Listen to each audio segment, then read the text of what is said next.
When you hear set the torque spec, you might wonder what tool do you use. This is a torque wrench. It has the settings that you adjust. They come in different sizes. This is a 1/2 inch. Here's another one with a rod, and the rod flexes. You get the readings right here. It's a 3/8. There's different lengths, different ratings. Like them here, this is from 30 pounds to 250 pounds.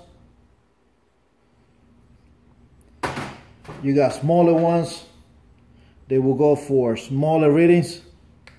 So you just get the one for the right job.